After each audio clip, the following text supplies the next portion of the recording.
We are live. Welcome, everybody. This is Beer Guys Radio. Thanks for coming and hanging out with us. We appreciate it as always. We're going to jump into the show here. If you have comments, questions, let us know what you're drinking, all that fun stuff. Please do post it up there. We'd appreciate it. We've got a new feature here, and we may play with it in the show, but it's got show comments on stage. And I think it does kind of like some of those streamers do, where it kind of puts a ticker on the side of the running comments. That can be dangerous, though. That could be. You got to be careful. You got to be careful with that. So there's almost always garbage in that, but I don't know. I was gonna say that encourages more participation, but probably from the wrong people. Yeah, we'll see how it goes. But with that said, let me get here where I need to be, and we will get going.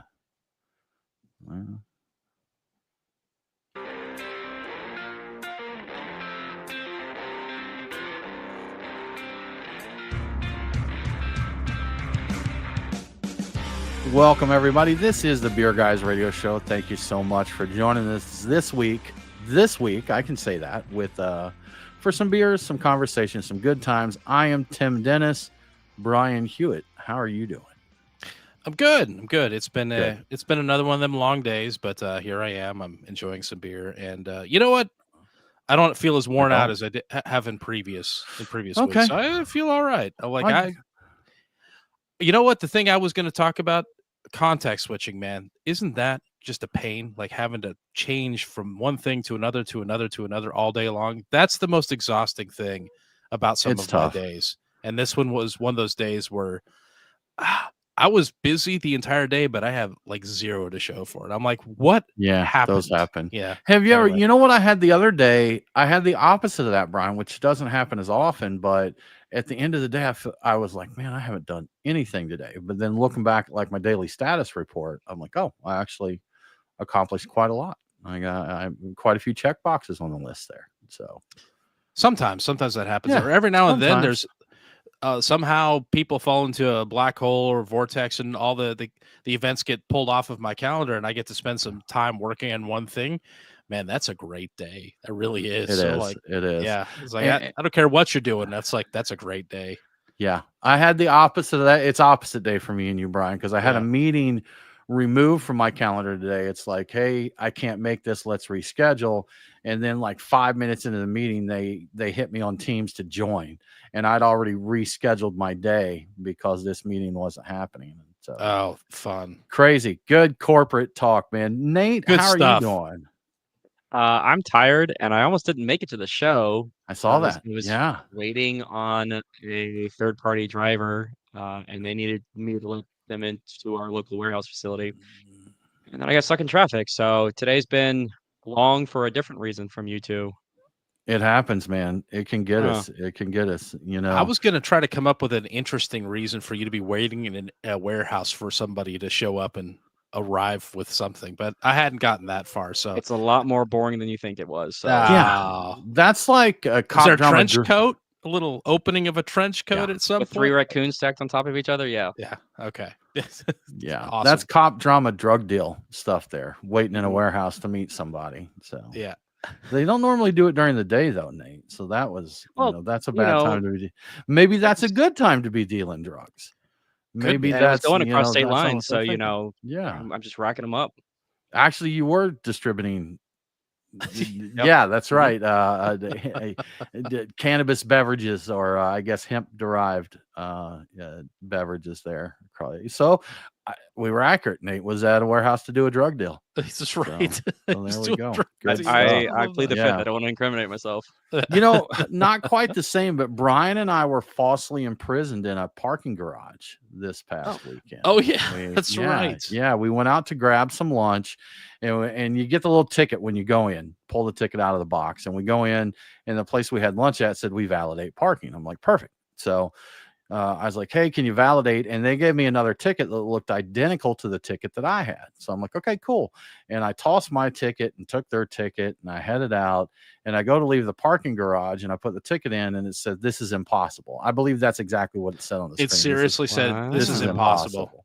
So I tried a few more times, and I pushed the little service button, and you couldn't hear a thing they were saying. It was awful, and they refused to speak to me, but to make this long story shorter, after us arguing back and forth, and I kept saying, I can't hear you. What are you saying? I can't hear you. I said, could you send someone out here? They refused to come out and talk to me at the thing. They were just talking over the speaker. But I think I made out lost ticket and $90. So this is what they told me I had to pay. And I'm like, I don't have a lost ticket. I have one right here. So now what I'm assuming is I must have needed that original ticket to scan and then pay with the ticket they gave me. But at no point, Nate, was that told to me. So I didn't know that. But so due to them ignoring me and there being 30 cars behind me, I paid $90 to park for an hour for lunch. So Tim is out on bail. Yeah, $90 bail. So I just reversed the transaction through my. I was gonna say, did that successfully go through? Because I know you were having trouble getting that to. They're researching it right now, Brian. They gave me a temporary credit while they researched it. So we'll see. I hope that I kept all the tickets that I do have to show them. You know what's, and my bank required me to try and resolve it with the merchant, and I tried calling 3 times and it kept going to their voicemail with no answer. So they're going to be as useful as they were when you were sitting there trying to get out. They don't, parking lots don't have a reputation for customer service. Parking lots in Atlanta that's basically organized crime. It's a racket. It's basically organized crime. Yeah, and I don't care who hears that. So yeah, fun parking lot people. Yeah. Well, guys, let's get into our beers of the week. Brian, what are you sipping on? I started the show. Well, actually, I started things off getting ready for the show with a Creature Comforts Firestone Walker collaboration called Peebo Pilsner that reportedly combines the best elements of Pevo Pils and Bebo Pilsner. And as a fine drinking beer, I enjoyed it a great deal. It was delicious. I feel like you've used that one a few times. I feel like old Peebo has been on the beers of the week. It's been a couple of times. I think it might have been a featured, but I mostly I think it was something a little lighter, something to unwind a little bit from work while I'm going over show stuff and tightening things up. But it's a good one, and I had a 4-pack of it, so I'm like, I'm going to get to it at some point. So I may have used half of at least 3 of the 4-pack on the show. So there's nothing wrong with that. But if it ain't broke, Brian, it wasn't broke, and so I did not attempt to fix it. But one that I've not had on the show, I don't believe before, is Toppling Goliath's Scorpius Morcella, which is what I'm drinking right now. It's a double IPA that celebrates the brewery's annual day off to go morel mushroom hunting. So they've got a morel mushroom hunting beer. This is a good beer. Doesn't taste like mushrooms, but I enjoy it. I'm happy with it. And then later on, when we're hanging out with the Patreon folks after the show, I'm gonna get into some other half Gouda, which makes me remember that I need to go to Capella and get some cheese. Shout out to Capella and all of their wonderful cheese. But Gouda does not have any lactose in it whatsoever. Its other half, they have weird names.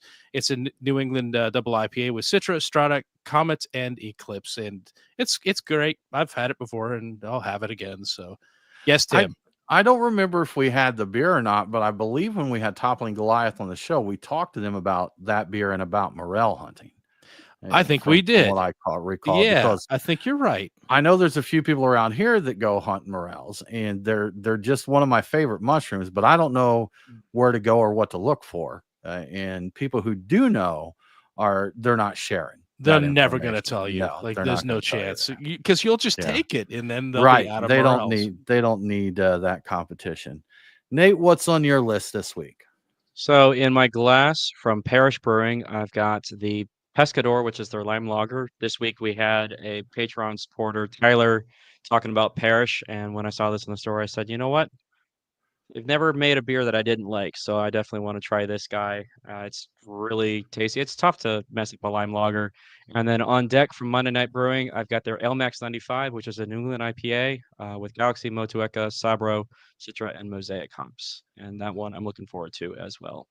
And that's the beer that's done for Air Max Day, right? For the sneaker collab thing, right? Correct. Yeah. All right. Is that a new edition of it? Because they released this spring. Yeah. Okay, I missed it. Because I had the previous one. Well, actually, I think I had just the previous. There were 2 versions of the. They did a Monday night and The brewery Bearded Iris? in Bearded Iris. Bearded Yeah, Iris, they yeah, had 'em. two of them. That's right. I Yeah. had two of them, but that was like the second year. So this is the third year they're doing it, I So guess. yeah, this Okay. is this year's release. Yep. I'm gonna Good keep an eye stuff. out for it. Good stuff. Well, guys, I have in my glass right now from Old Nation Brewing, I have M43 Orange Creamsicle IPA. That's so good. So, and yeah, that's the thing is this is my style of IPA, being a not huge IPA fan.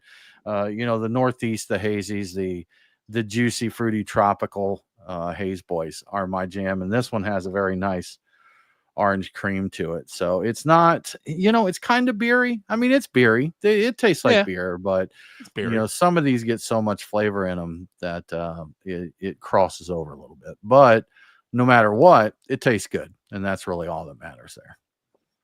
We have a question and it's not related to beer at all, but a Okay. question on Instagram. Yes. Roger J10 says, I know you're into tinned fish. What's your take on caviar? Cheers. So Okay. we haven't talked about tinned fish in a while. So you know what? I like caviar, and I don't believe I've had any like super high quality. Like I've gone to some fancy brunches that have it as part of a buffet spread. That have smoked salmon, I have some caviar in that. But actually, Brian, you and I have talked about going. We've got several restaurants here in Atlanta that do a caviar service, and you can choose what level you get there. I think on the cheap end they're like 110, 120. But of course you can go up $200-$300 for nice service, and then they'll do a champagne pairing with it and that. But the short of it is, of the caviar I have tried, which I do not believe has been of the highest caliber, I've enjoyed it. So, and I want to try the better stuff.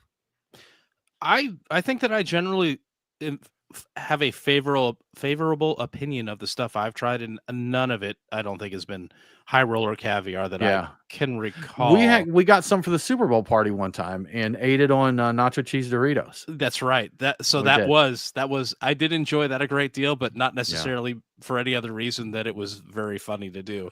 I think that was one. I might have gotten that from Whole Foods, and honestly, it was called caviar, but I want to say it was. Did it have the quotes around it, Brian? So yeah, I don't know how legit it was, and I feel like it was under $50 for the little thing that we got. Yeah. So it probably wasn't. I mean, it was Whole Foods, so it was. I mean, it wasn't going to be like bad. sturgeon. They weren't abusing sturgeon to get it. It was probably some other fish. It was close enough. But I thought it was fine. I enjoyed it. I haven't had the really good stuff, so I don't know what all the fuss is about. So I don't know if it's really amazing or if it's just an acquired taste. Like after you get used to it, you get the nuances and whatnot. I think it's fine. It's fine. I've yet to. I guess I need to try the really expensive stuff to know if the really expensive stuff is worth it or not. So that is my thought on that. Sure. Kind of going off on a tangent here, but I was watching this show recently called So Expensive. And they were covering foods particularly, and they now have this item called escargot pearls, which is snail eggs. And there's people, so it is their version of, I guess, caviar, but from snails. And they show this thing where they had these really high society ladies in there, like billionaire wives in there sampling it, and they said that it was absolutely divine and better than caviar in that. So Brian, what are your thoughts on snail eggs? That's weird because it's not the actual snails, and that's not too dissimilar in my brain from like fish eggs. So that's what I wondered. Well, okay, maybe I don't care about that. The idea of snails I still find a little revolting, but the eggs, I don't feel the same kind of sense of revulsion. So a little bit, I don't know. Maybe it's a maybe. It's a maybe. It's a maybe. Snails is still a no. It's still a gross no. Fair enough. Well, Nate, Brian, maybe caviar. What do you think? Yeah, we know his take there. While we were talking about caviar, I had to look up what caviar was. That's what I think. Oh, really? Really? Okay. I thought I had a good hunch it would have something to do with fish eggs, but I wasn't 100% positive on it. All right. Yeah, that's amazing. Yeah. I'm glad I asked. I wanted to hear that. So okay, carry on. There's your soundbite. You can cut it and post it online. Brian, maybe it would be better. It would be more palatable if you washed the caviar down, or maybe the snail's eggs, with the strongest beer in the world. And if you did that, where would you even get that these days? Well, it's funny you ask that. That's a great idea. there is a new high gravity sheriff in town, and it clocks in at an insane 75% ABV in terms of the highest beer in the land, or of all the lands. The beer's name is Bethier Fire, and it was made, I should say, by 88 Brewery in Scotland. And I'm saying made very intentionally because it's actually a product of brewing and blending, and it may not legally qualify as a beer in some countries, but it's said to be a Scottish style barley ale that's aged for 2 months and then blended with a pure Scottish spirit. It then reportedly goes through another fermentation process and is either, depending on where you read it, it's either triple filtered or triple distilled. So that I read 2 articles about this, Okay. and I'm not sure which one is correct.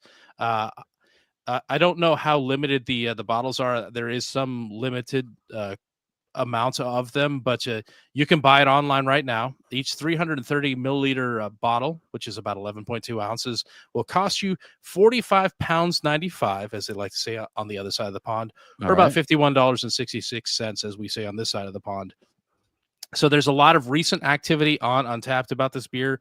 It may have been featured at a beer festival in Europe very recently. So the reviews aren't great on Untappd. It's sitting at a 2.23.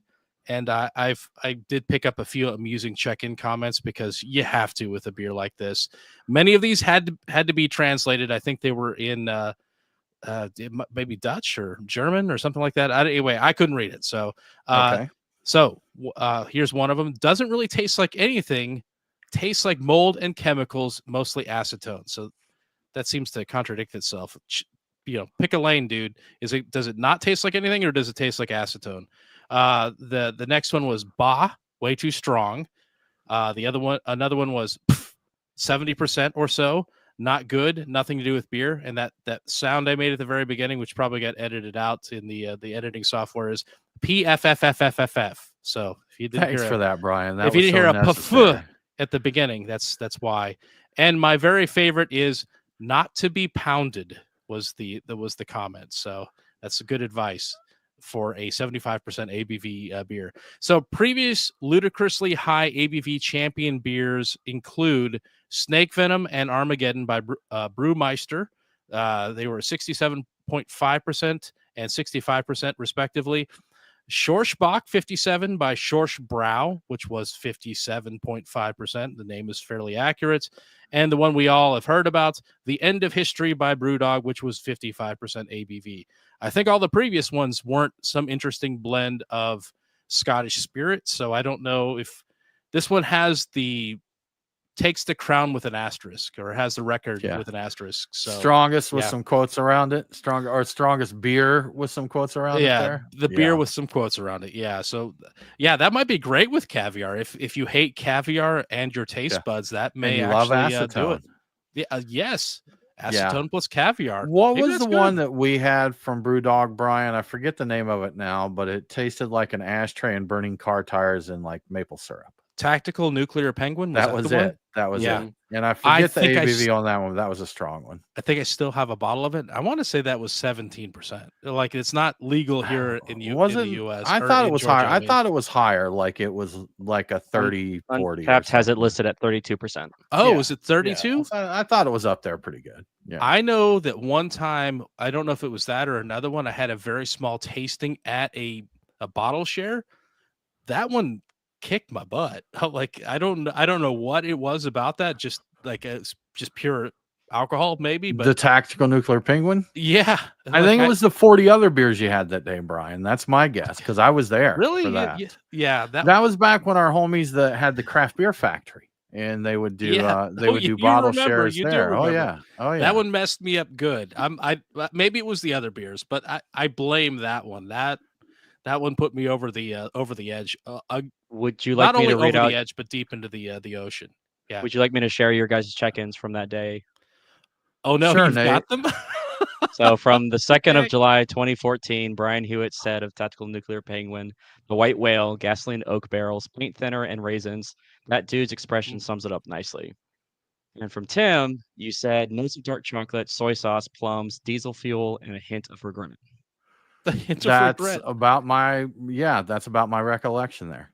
That's So beautiful. I love that I actually put some notes in there. See, that's why I do Untapped. I can come back like 11 plus years later yeah, with over a decade later. yeah, and go see what the heck I was thinking back then. I'm like, no, I was still an idiot. So yeah, that's what I was Now, thinking.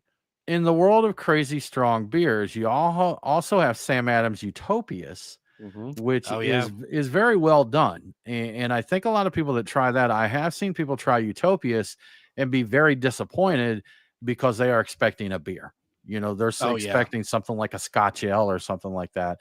It's very much a spirit. It drinks like a spirit, and it's one that you can get and you can pour, and you shouldn't get like an 8 or 12 ounce pour of it. But you know, you pour it like a spirit and sip it, and I kind of like a cognac or a brandy, I would say. Yeah. But if you're going into it Port-ish thinking, even. yeah, and it is technically, because I believe it is brewed. I think it is technically a beer.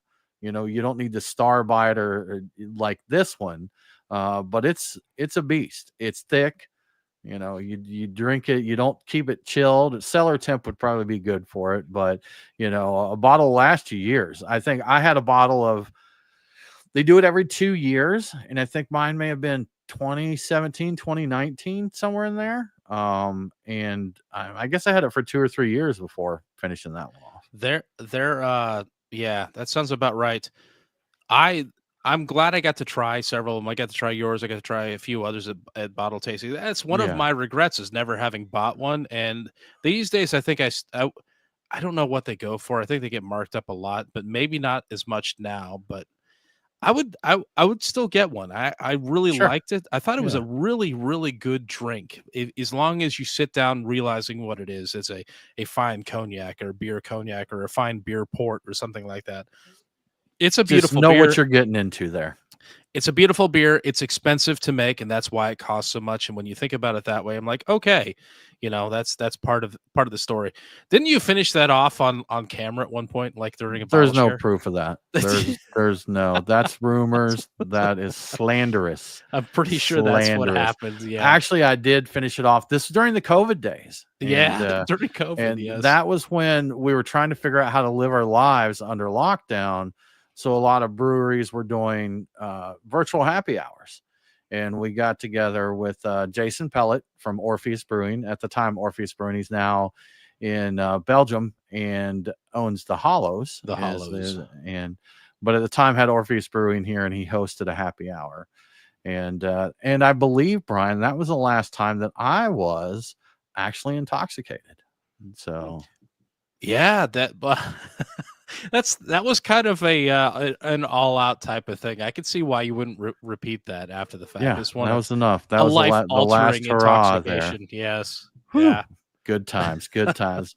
Well, guys, moving right along, there's many ways that we can get our beer today. We've talked about it a lot. You know, are people drinking on premise? Are they drinking at home? Or are they getting their beer? How are they getting their beer? And we found out recently there's news that says there is a method of beer receipt that is trending up. There is. According to DoorDash's delivery trends report, and this might clue you in already, consumers are increasingly ordering alcoholic beverages for delivery. According to the report, 42% of those responding said they are ordering alcoholic beverages more often in 2025 than in 2024. The most popular occasion for alcohol delivery is regular nights at home, and that's a quote, at 40%. And that beats out occasions including watching sports, holidays, parties, and romantic evenings. So regular nights at home is a lot of occasions. Nearly half of people polled, about 49%, prefer ordering alcohol through third-party apps or websites, which makes sense. I think most of the liquor store websites I've ever seen have not been terribly great for that. But non-alcoholic beverage delivery is also rising, with 80% of alcohol delivery customers also ordering NA options in the last 6 months. That is more than double last year's figures for that. And non-alcoholic beer orders specifically increased by 82% year over year from 2023 to 2024. Not only that, but 32% of customers feel there aren't enough non-alcoholic beverage options on menus. Over a third, 35% of consumers, that Either way, customers or consumers order delivery twice a day, and 22% order 3 or more times a day. And that's just deliveries in general, not just booze. So that's a lot. I don't think I've ever done that in a day, but have you done that, Tim? Have you done 3 orders for food delivery in a single day? There's certain things in life that are none of your business, Brian. Okay, all right, we'll There's move none of on your then. business. I feel Yeah. like that answers the question well. I'm a heavy DoorDasher. I do Okay. DoorDash frequently, and yes, there has been times when every meal has come to me courtesy of DoorDash or one of their ilk. If you're busy, I mean, I get it. I'm not busy. I'm just I'm like, I don't want to cook. I want to do this and that. Ooh, I'm in the mood for these delicious Szechuan chili dumplings that this place does, and it's too far to travel. It's convenient, Brian. I don't have to drive 15 minutes to get my hand rolled dumplings. They come right to me.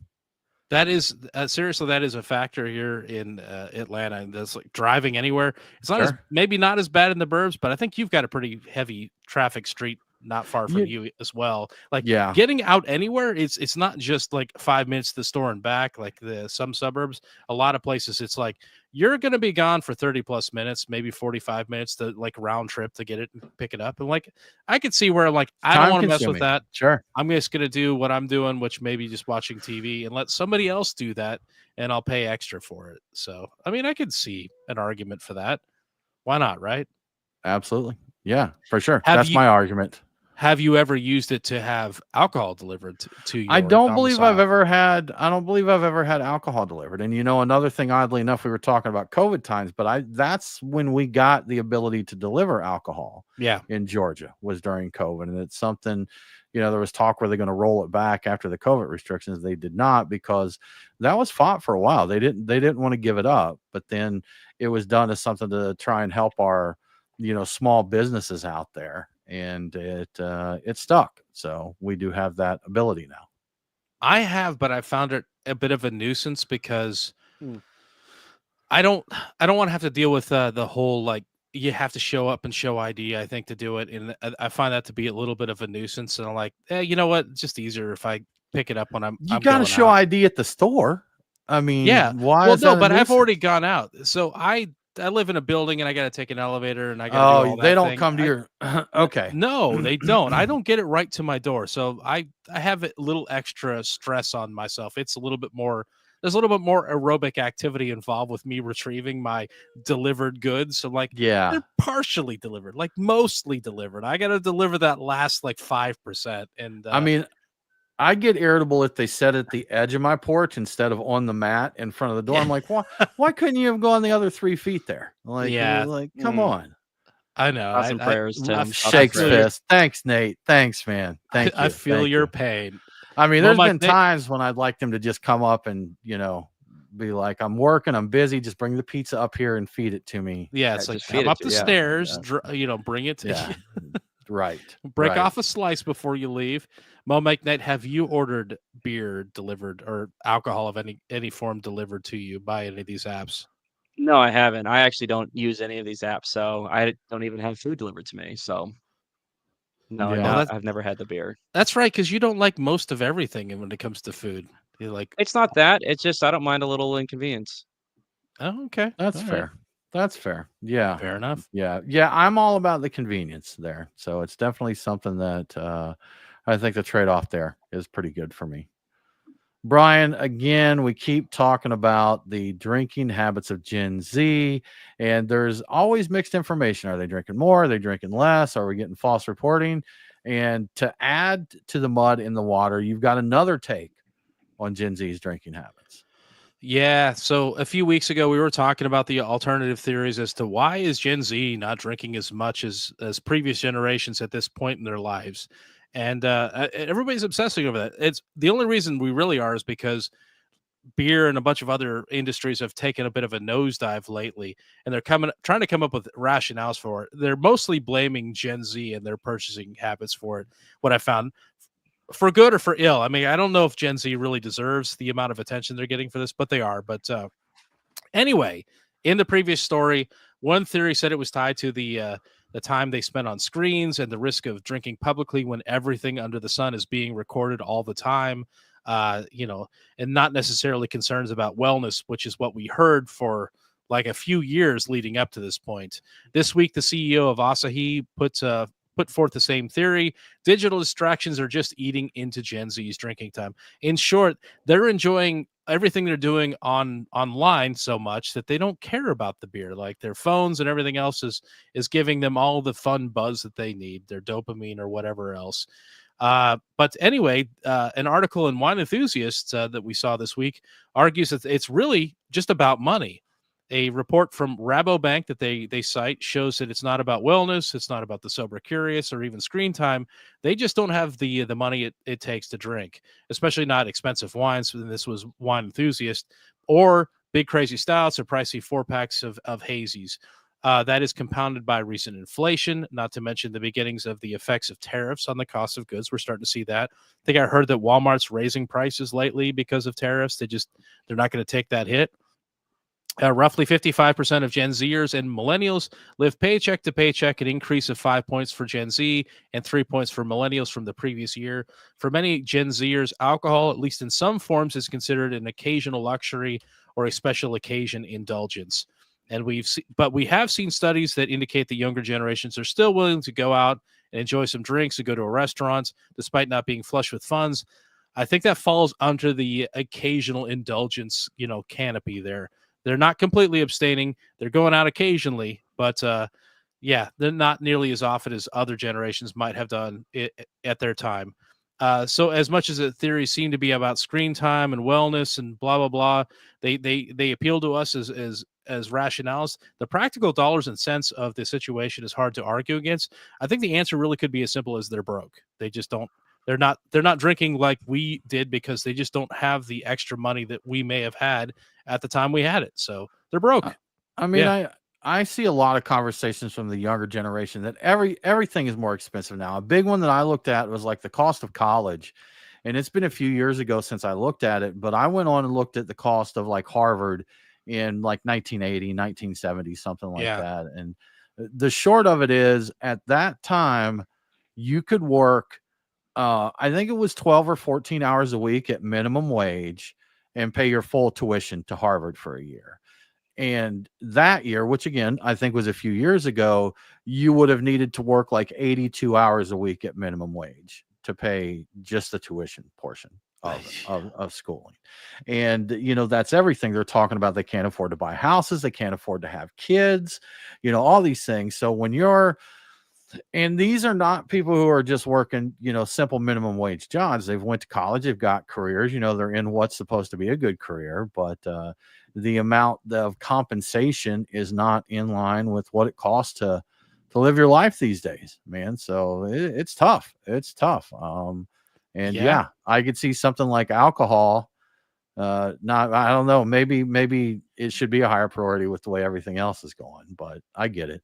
It could be. And I remember getting Henry Weinhardt's for a 6-pack for like $4 or something like that when I was like at late college. And it wasn't that big of a deal. I wasn't flush with cash, but $4 was hardly anything. And like, sure. Let's get together. We have a few friends. We didn't drink a lot, but we didn't have a ton of money, but we get a 6-pack, no problem. So we'd go out and get it. And that used to be a regular thing. If you look at the price of 6-packs now, it's considerably more. That was under what you get paid an hour typically, maybe. Like now, like with your 4-packs of hazies, like that's $20 twice or something like that. Yeah. 3 times what you get paid in an hour at minimum wage. Like there ain't no way they're doing that. Well, just not a chance. My first job was in 1990, so a long time ago. But my pay rate was $3.35 an hour. That was the minimum wage then. So if you look at today, and again, I actually think at that time we had the beer that's just white cans that says beer on them. I seriously think that at some stores they were like $1.99 a 6-pack. So, you're talking $2 or $3. I do remember you could get like a 40 of Old English for like $1.35.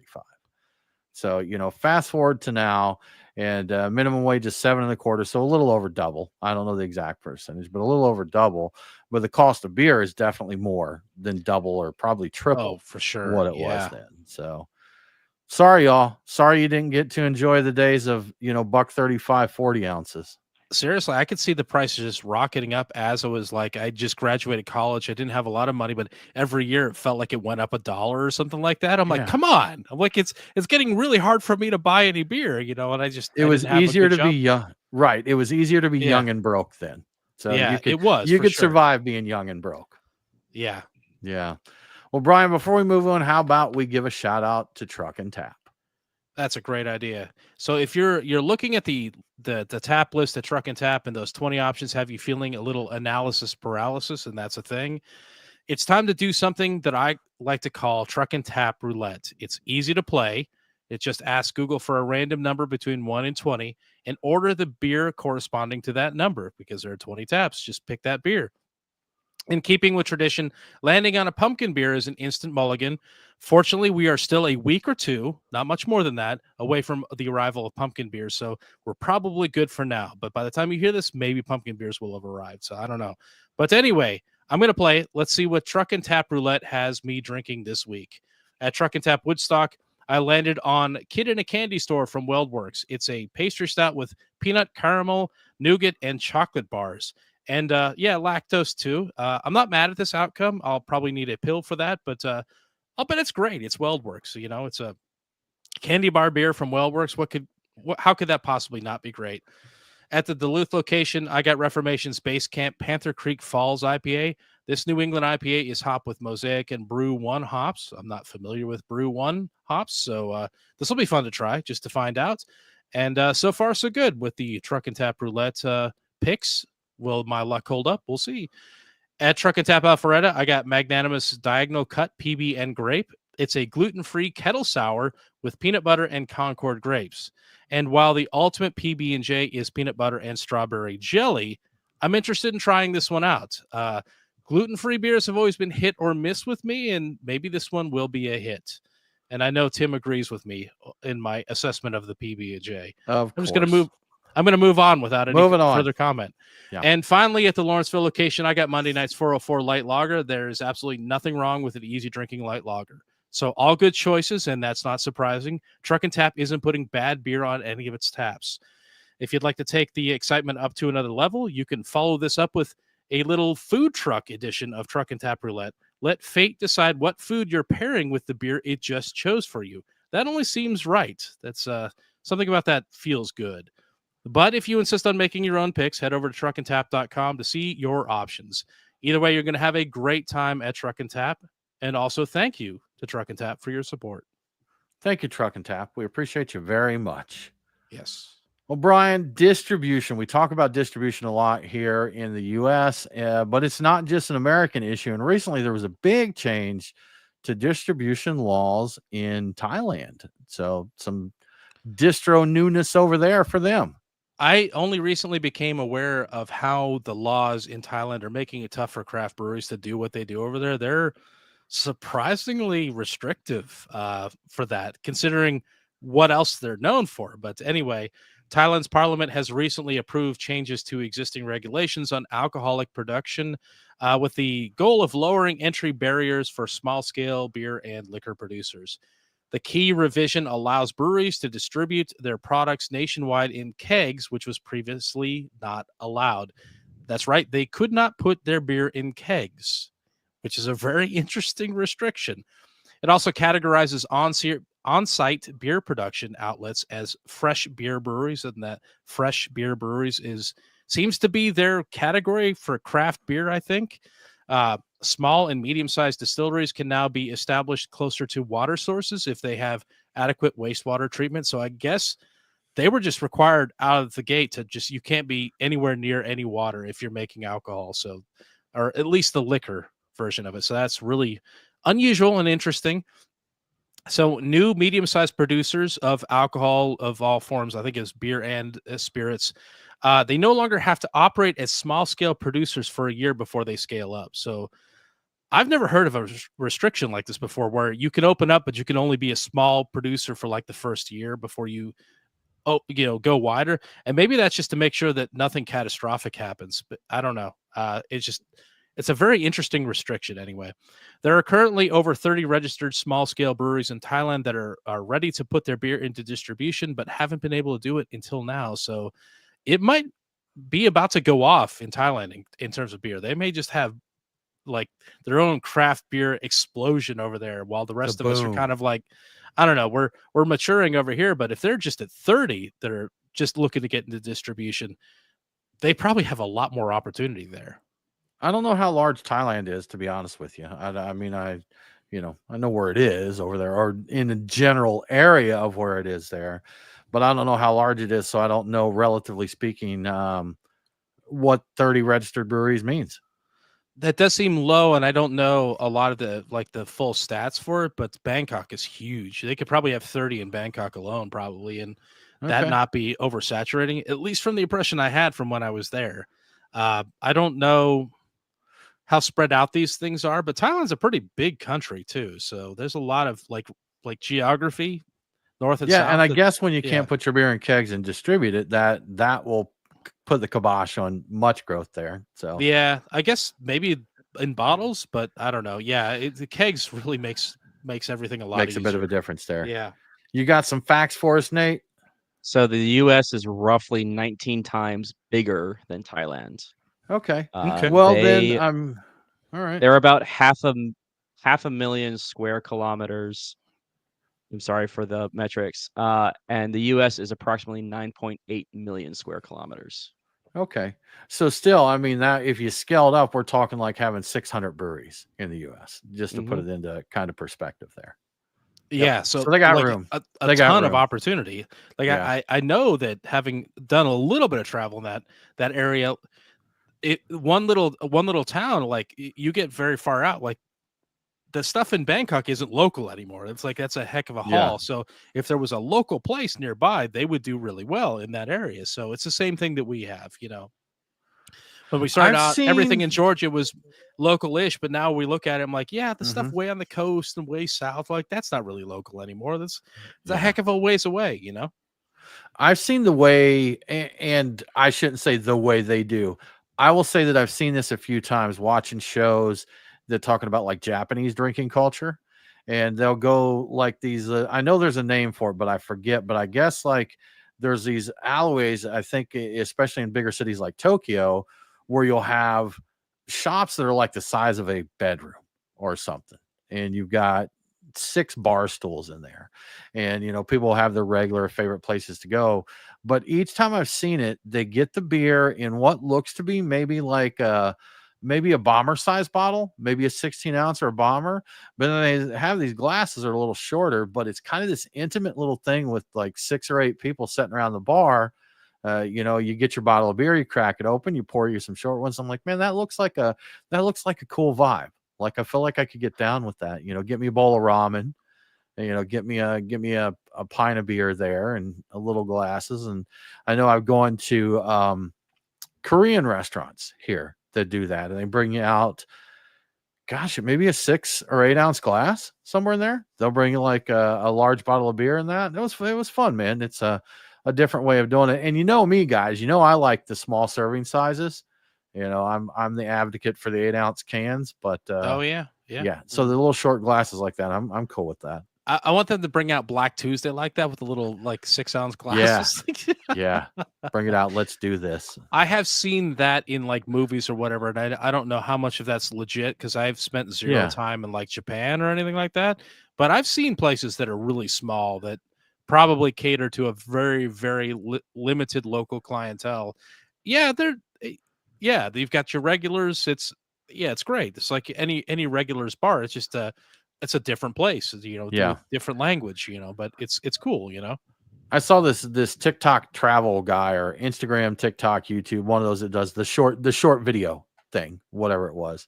And he's an American in Japan, and he tried out this new restaurant, and like they have one dish. That's it. There's no menu. There's no nothing. You go there. If you go there, you get a bowl of soup. Soup, noodles, a side of rice, a couple slices of pork on there, and that's it. You don't order. You don't have a menu. Anything. I actually went to a place like that, but it was in Spain, Okay. and all they Okay. had All is right. they had house red wine and they had gambas al ajillo. So they had their own little terracotta pots, garlic shrimp. They made that and they poured you a house red wine if you wanted it or not, and that's what you got. People lined up, and they'd be inside, and they didn't even have seating. They had a couple of stand-up tables, and so you go hang out at a stand-up table, eat your garlic shrimp with your toast, drink your wine, and you'd leave, and that was it.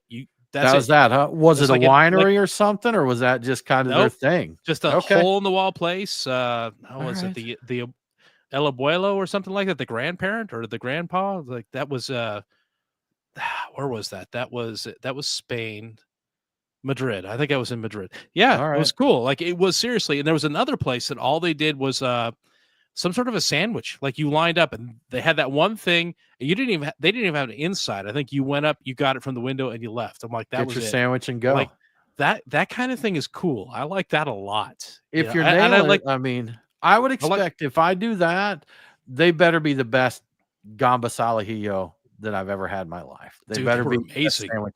All right. They were Yeah. fantastic. Yeah, they were. Okay then.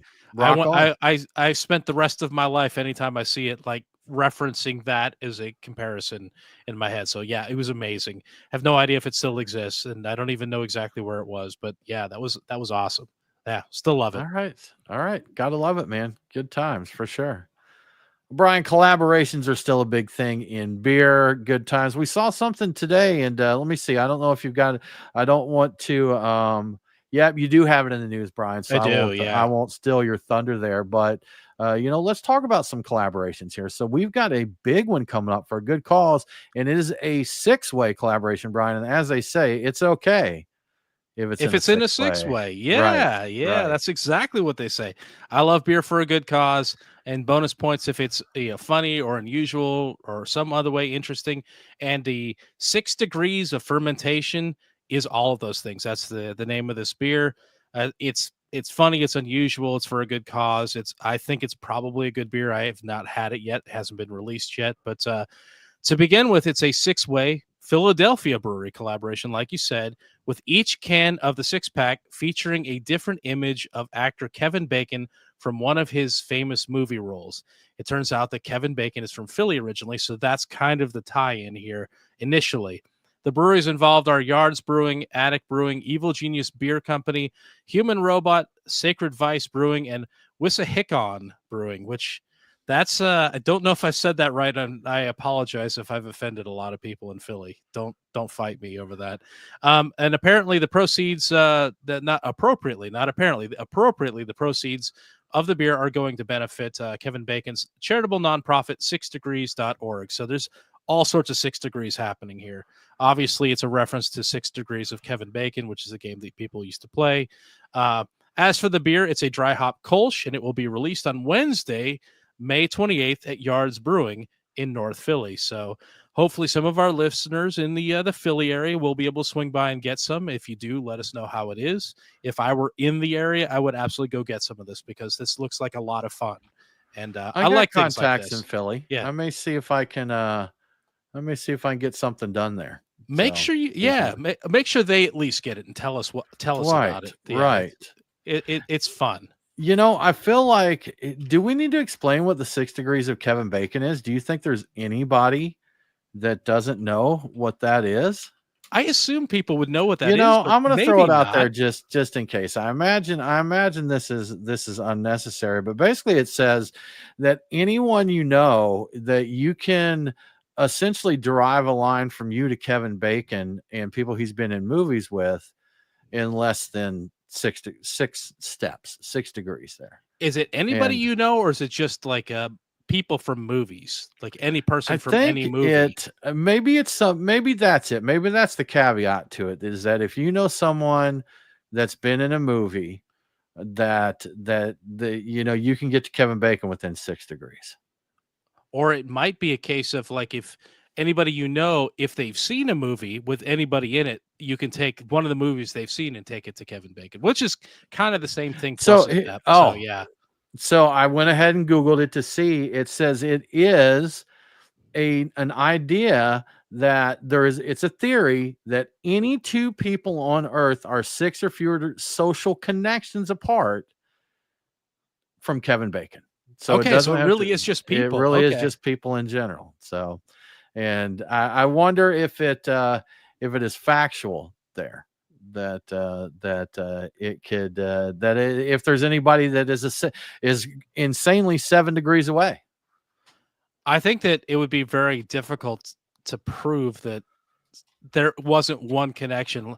Like when you think about it, and these connections can be kind of really tenuous too. Like we know Nappy Roots, and they know a lot of other famous Right. people, so it's not going to take us very far to get there. But like other people, like, well, I've seen or I've run into or I met so and so at a conference or something, and then they know somebody and it goes over. So I think that the connections can be a little tenuous. Like I've met a guy who met a guy who just knows Kevin Bacon. You know what I mean? So see, like with us being friends with the Nappy Roots guys, we're 1 degree away from Kanye West because that's a they good know point. him. That Kanye was a producer for them back in the day before Kanye became Kanye, really. So we're 1 degree away from 1 that degree used of to Kanye. be more impressive than it is It right did. now. Now it's like, ooh, I wouldn't brag now about it's that, like, man. Yeah, I I don't don't know brag about that. Yeah.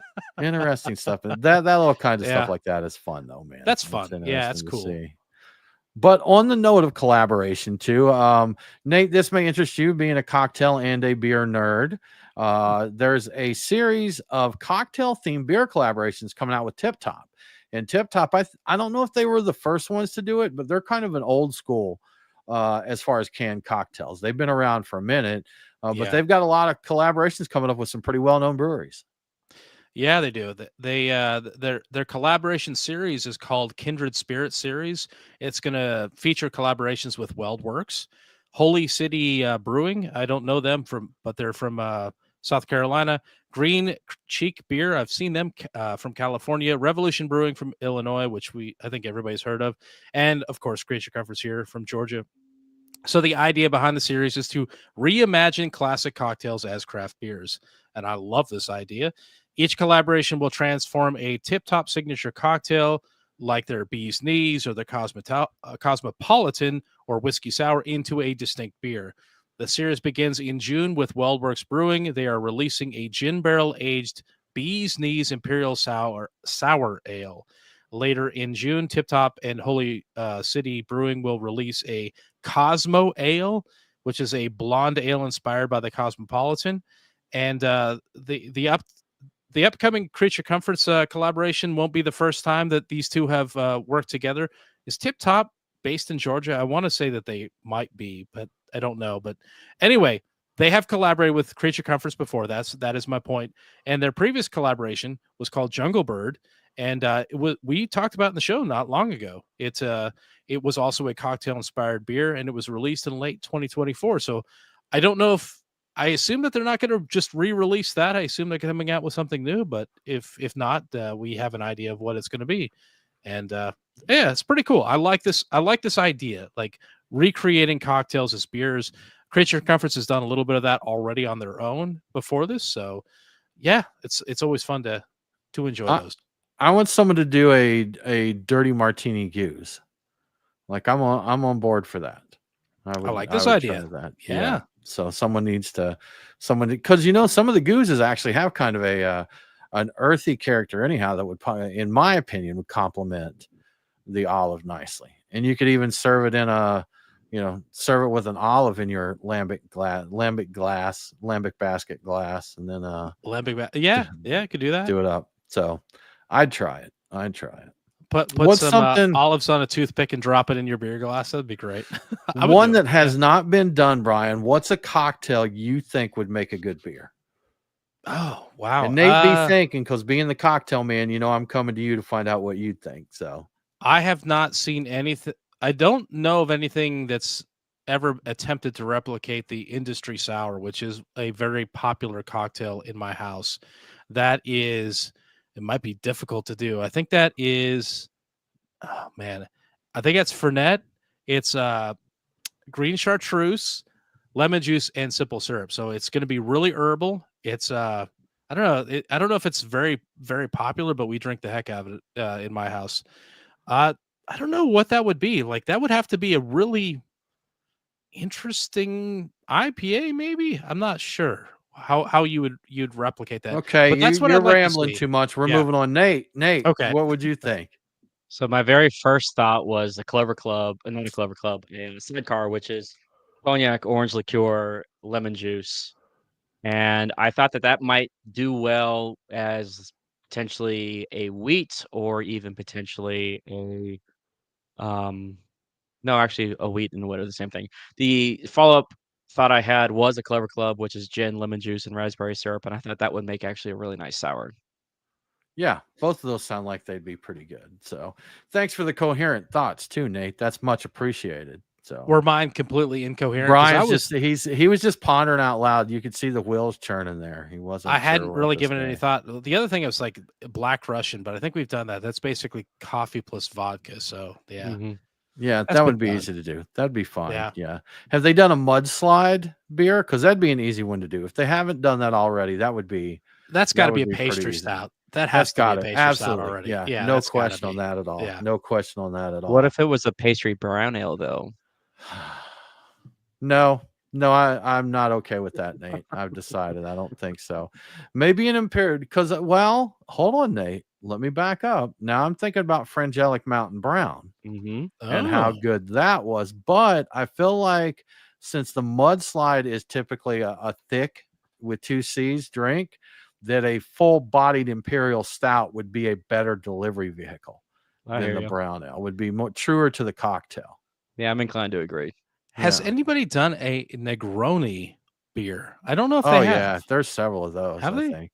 I'm almost positive I've seen those out there, yeah. It seems like they would be because for a couple of years ago, it seemed like that was the cocktail of choice for a lot of brewers, like in the know. Like it was a huge deal. So somebody had to have done one, but I'm trying to think if I ever had one. I've had like Evil Twins done one. okay, Yeah. Yeah. That's Yeah, such a popular. Yeah. there's plenty on Untapped that are showing Negroni. So okay, all Yeah. right, makes sense then. But not one banana cognac beer, Brian. Not a single one yet. Not one. shame. Is that Sad, even a sad, drink? sad. That doesn't have a name. It needs I a name don't know. first. I don't know. I don't even know how I came up with that. I think it was just, an attempt at ridiculosity of Should it be like what's your grape ape because it's banana and cognac? barrels. No, I don't like that. Let's not. Okay, all right. No. That's not allowed. No, Okay, no. fine. No, I don't even know, Brian. I don't even know. But yeah.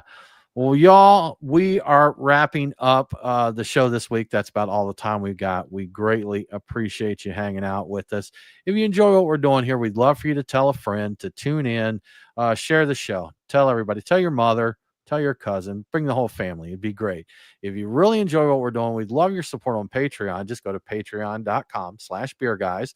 We'll get you some cool swag and we'll get you in the Discord chat with us, and you'll get invited for the after party that happens after the show each week. But with all that said, we thank you very, very much for tuning in. Have a great week, and don't forget to drink local. Cheers.